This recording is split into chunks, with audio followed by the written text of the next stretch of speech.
진정한 신앙 고백. 신앙 고백은 신앙 고백인데 진정한 신앙 고백입니다. 그러면은 진정한 신앙 고백이란 제목을 붙인 의미가 어떤 것인가 오늘 말씀을 통하여서 우리가 깨달아야 될 줄로 믿습니다. 오늘 본문에는 우리가 알다시피 베드로의 유명한 신앙 고백이 있습니다. 29절을 보시면은 또 물으시되 너희는 나를 누구라 하느냐? 베드로가 대답하여 이르되 주는 그리스도시니이다. 그렇게 말하지 그죠? 그리고 본문 27절을 보시면은 예수와 제자들이 빌립보 가이사라 여러 마을로 나가실 때 길에서 제자들에게 물어 이르시되 사람들이 나를 누구라 하느냐? 그렇게 예수님이 묻습니다. 빌립보 가이사라는 요단강 북쪽 끝에 있는 그런 도시입니다. 다시 말해서 팔레스틴 북쪽에 있는 그런 곳인데 이곳은 물이 아주 희한하게도 다른 데는 물이 별로 없는데 이곳은 참 물이 그죠 풍족한 그런 곳입니다. 그러다 보니까 팔레스틴에 살고 있는 사람들은 물이 많다 하는 것이 얼마나 귀하게 여기겠습니까? 그죠?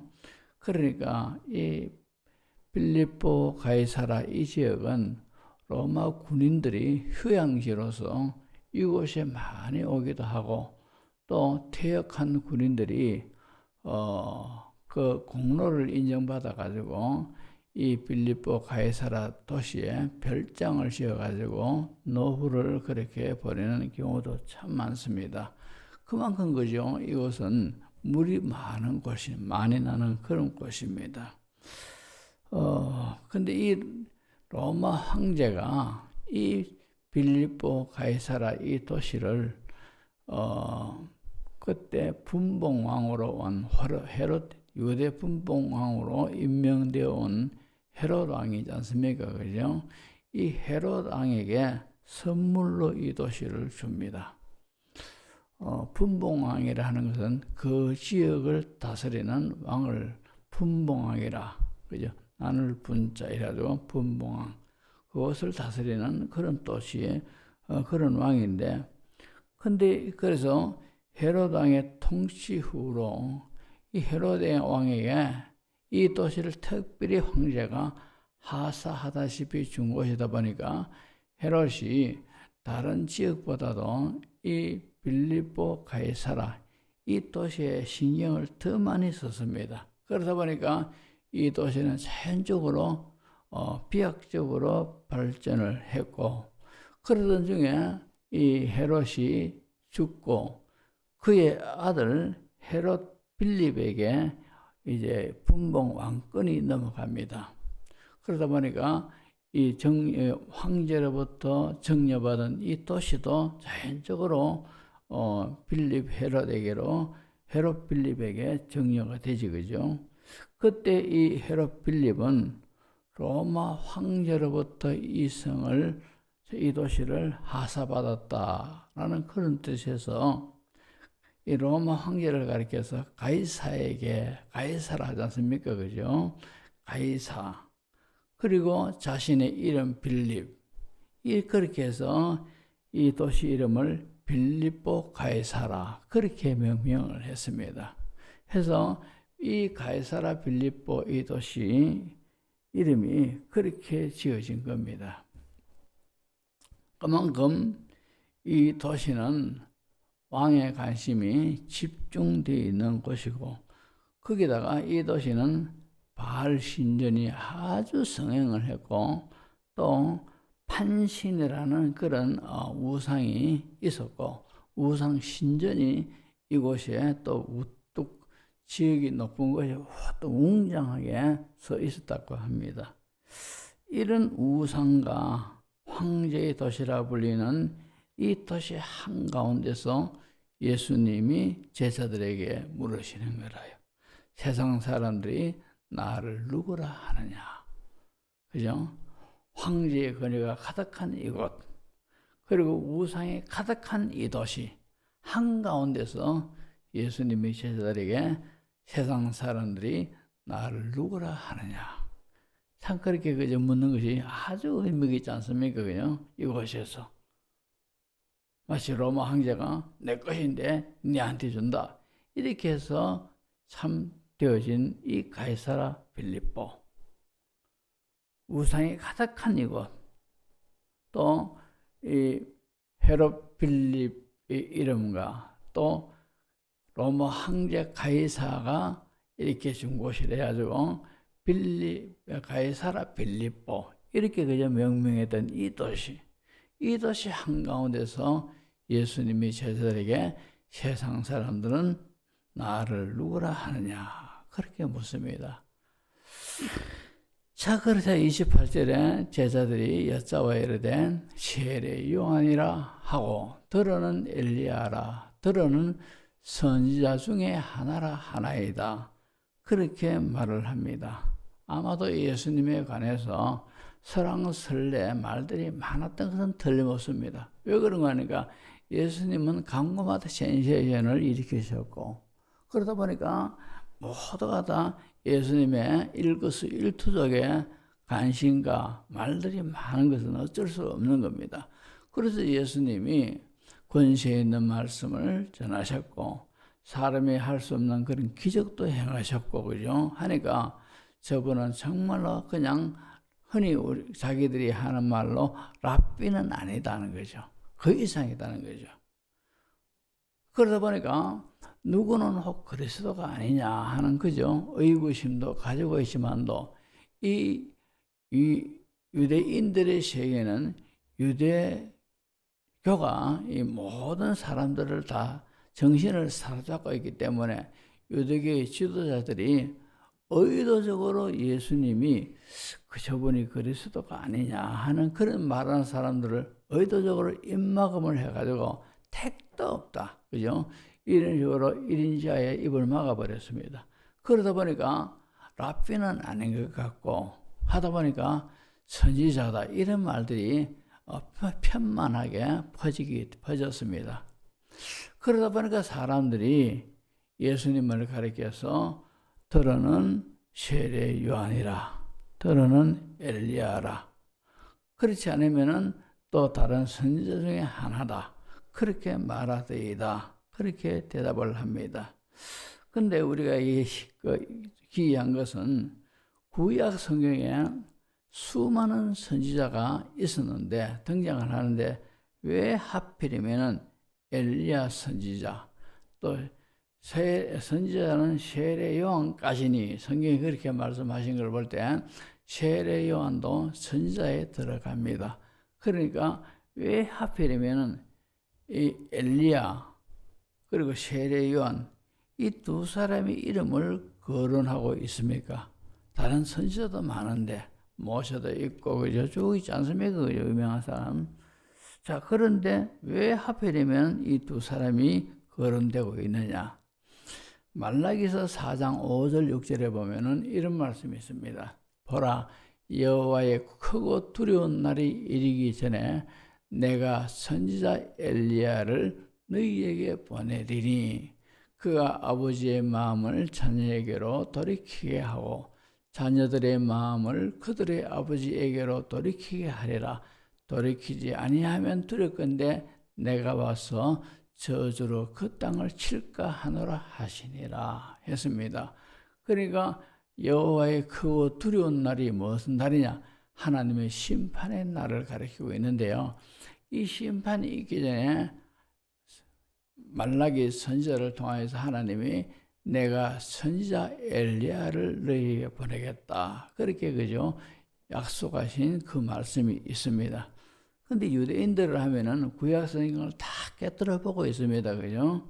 깨뜨려 보고 있는데 그러니까 엘리야를 보내겠다 했습니다. 그죠? 그런데 우리가 알다시피 구약의 엘리야는 이미 하늘나라로 성천해 있는 그런 인물인데 왜 다시 엘리야를 보낸단 말이냐?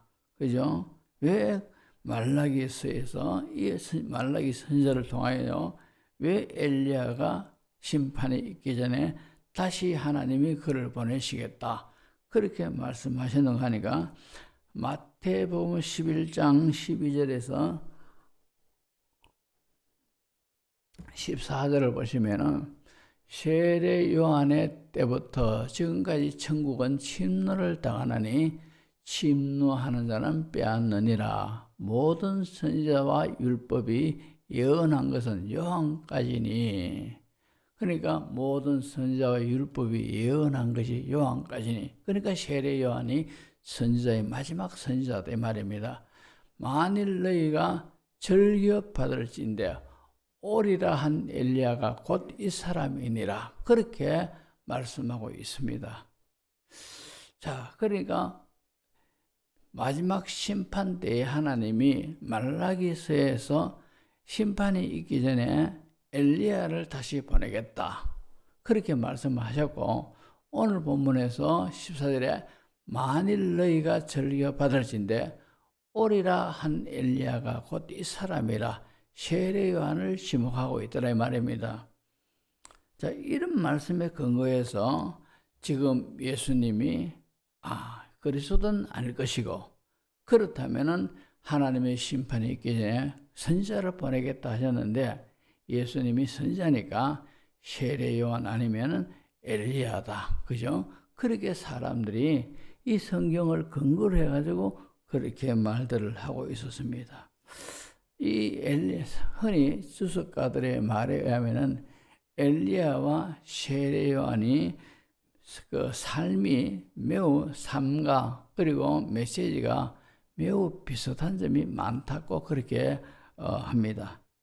어떤 점이 비슷한가 하니까 평소 입고 있던 복장도 비슷하고, 또 사역의 성격도 하나님의 심판을 선포하는 회개를 촉구하는 사역, 이런 사역도 엘리야나 세례 요한이 그 사역의 성격도 비슷하다는 거죠, 그죠?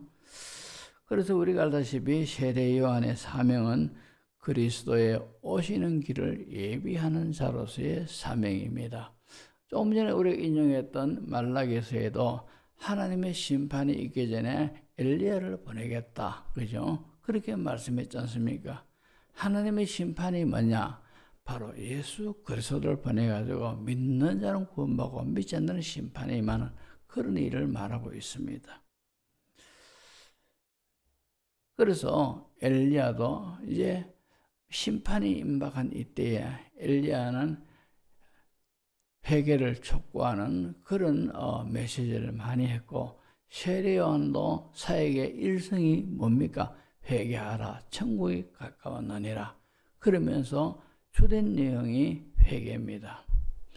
영적으로 부패하고 완악하고 어둡고 강팍해진 심령들을 향하여 회개를 촉구하는 아주 꾸짖는 메시지를 전했더라 이 말입니다. 그래서 오늘날 참 저도 다 그 동료에 들어가겠지만도 오늘날 목사님들이 강단에서 메시지가 너무 설탕 같은 메시지만 많이 전가하고 있으니 이것도 큰 문제입니다. 어떻게 보면. 왜냐? 시대가 악함을 알면서, 시대가 강팍함을 알면서 하나님보다 자기의 길을 고집하고 하나님보다 자기가 주인 되어 살아가는 그런 성도, 그런 심령들이 많은 것을 보면서도 설탕 같은 설교만 자꾸 한단 말입니다. 그러니까 이게 또 참 문제긴 문제라요.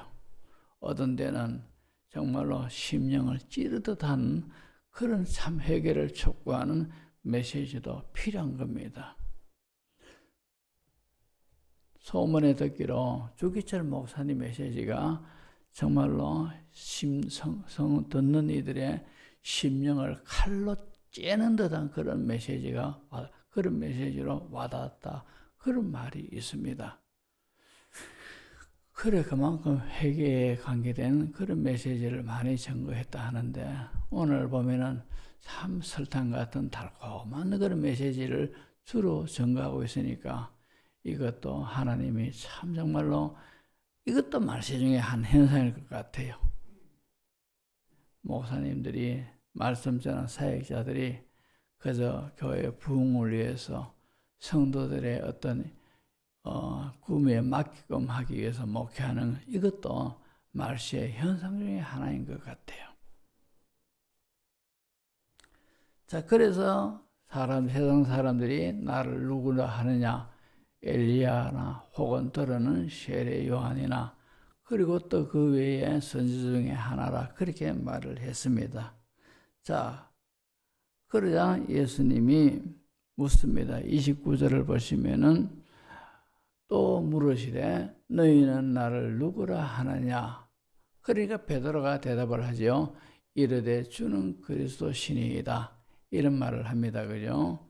그러나 똑같은 내용인 마태복음 16장, 누가복음 9장에는 보면은 주는 그리스도시요 살아계신 하나님의 아들이니이다. 그죠? 이런 고백을 하죠. 근데 이 마가복음에는 주는 그리스도시니이다. 그렇게만 기록이 되어 있습니다. 그죠? 자, 그렇다면은 또 이 고백을 받으시고는 마태복음에 보면은 마태복음 16장 17절에 보시면은 예수님이 이렇게 말씀합니다. 예수께서 대답하여 이르시되 바요나 시몬아 네가 복이 있도다. 이를 네게 알리하니는 혈육이 아니요 하늘에 계신 네 아버지시니라. 똑같은 똑같은 그런 거죠. 동형 구절인 누가복음 9장 21절에 보면은 경고하사 이 말을 아무에게도 이르지 말라. 그러니까 베드로의 신앙 고백을 들으시고는 누가복음에는 경고하시고 이 말을 아무에게도 하지 말라. 이렇게 말씀하십니다. 그죠? 그리고 마태복음에는 바요나 시몬아 네가 복이 있도다. 이렇게 그죠? 칭찬을 하죠. 그리고 오늘 본문에서는 29절에서는 뭐라고 예수님 말씀하죠? 29절에 30절에 보시면은 이에 자기의 일을 아무에게도 말하지 말라 경고하시고.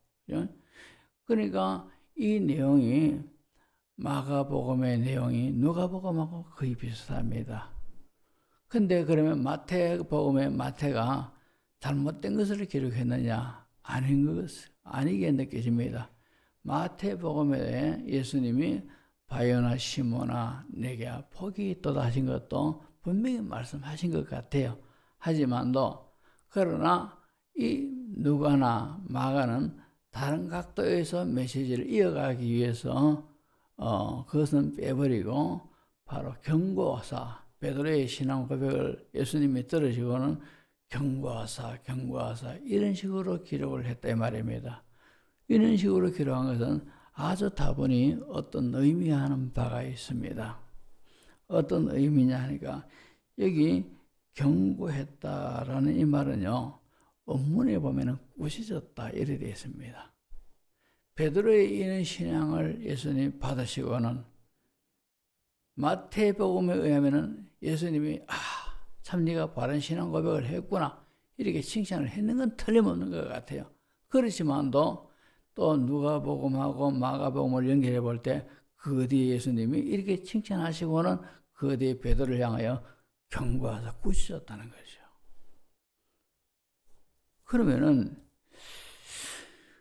주는 그리스도시요 살아계신 하나님의 아들이십니다. 이런 정확한 신앙 고백을 한 베드로에게 왜 예수님이 인정을 하시면서 마가복음이나 누가복음에 왜 꾸짖었습니까? 경고하사 이 말은 꾸짖었대 말이라요.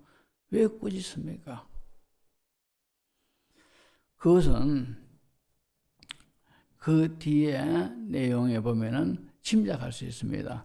31절, 32절 보십시오. 인자가 많은 고난을 받고 장로들과 대제사장들과 서기관들에게 버림받아 죽임을 당하고 사흘 만에 살아나야 할 것을 비로소 그들에게 가르치시되 드러내놓고 이 말씀을 하시니 이랬습니다. 그러니까 베드로의 신앙 고백을 예수님이 들으시고는 왜 꾸짖으셨느냐? 그리스도적인 어떤 사역을 감당하는 것은 바로 31절, 32절 이 내용이더라 이 말입니다. 그죠? 그런데 그러니까 주는 그리스도시요 살아계신 하나님의 아들이십니다. 이 신앙 고백이 정확하지만도 그러나 이것을 예수님이 이를 알게 하니는 하늘에 계신 내 아버지시니라 이랬지 않습니까? 그죠? 그렇지만도 베드로는 하나님의 어떤 감동에 의하여 그런 신앙 고백을 했지만도 예수님이 그리스도시다. 예수님이 하나님의 아들이시다. 이렇게 한 것은 올바른 신앙 고백이지만도 이런 신앙 고백 속에서 베드로는 기대하는 바가 있습니다. 기대감이 막 지금 차가 있는 겁니다. 어떤 기대감입니까?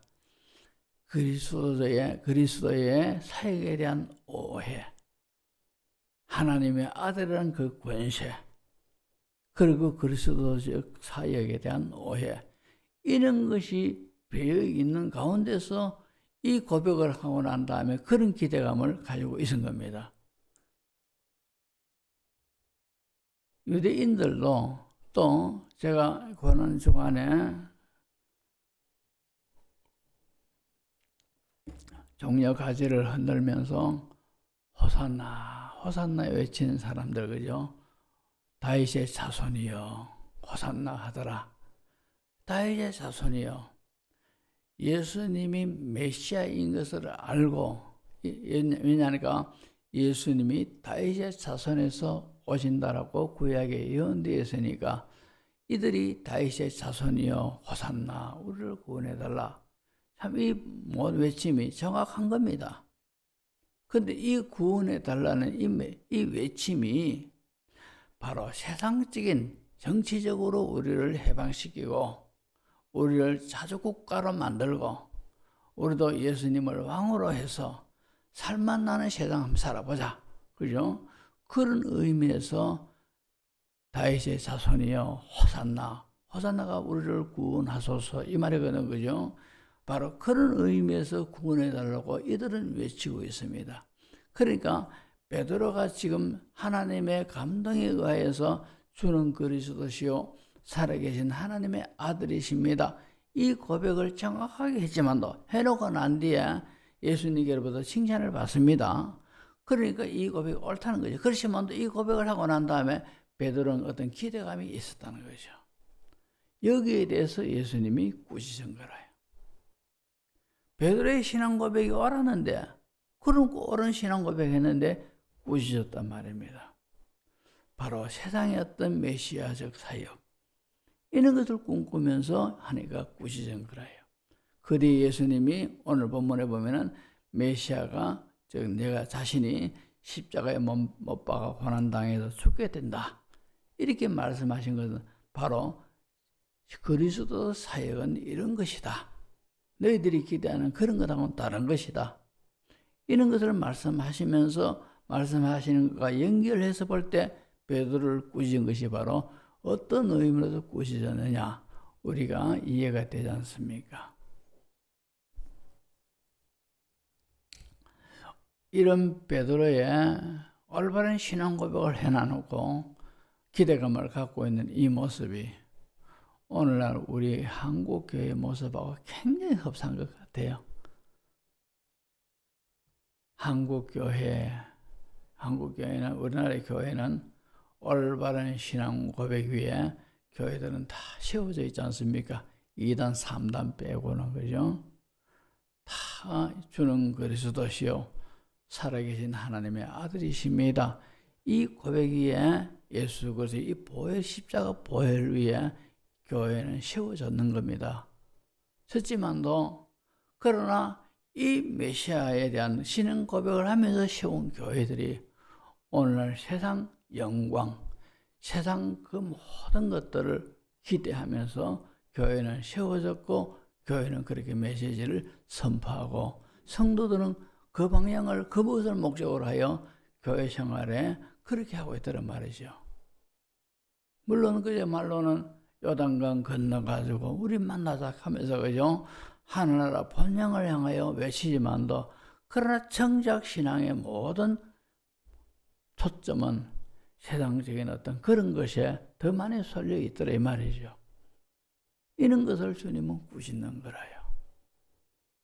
이런 것을 꾸짖는단 말입니다. 물론 예수님이 십자가에서 달리신 것이 아담의 지은 죄로 인한 저주를 예수님이 대신 다 담당하셔가지고 참으로 우리는 예수 그리스도의 십자가의 언택을 누릴 만한 그런 자격이 주어졌습니다. 하지만도 우리는 정말로 그저 한편으로는 성경을 다룬 단면만 보지 말고 다른 측면에서 보면은 예수님을 바라보자. 예수님을 나를 따라오너라. 이렇게 하신 이 모든 말씀, 이런 것을 볼 때 정말로 우리가 신앙생활 좀 더 주님이 원하시는 그런 신앙생활을 하는 것은, 주님이 요구하시는 그런 신앙생활을 하는 것은 주님 뒤를 따라가는 그런 모습이 되어야 된다는 거죠. 주님 가신 그 길을 따라가는 거예요. 그런데 오늘날 많은 성도들이 올바른 신앙 고백을 합니다. 주는 그리스도시요 살아계신 하나님의 아들이십니다. 이 신앙 고백을 하고 그 고백을 하면서도 주님 따라가기보다는 세상의 어떤 문제 해결, 세상의 어떤 축복, 세상의 성공, 이런 걸 기대하면서 열심히 기대하고 주여 주여 호산나 호산나 외친다 이 말입니다.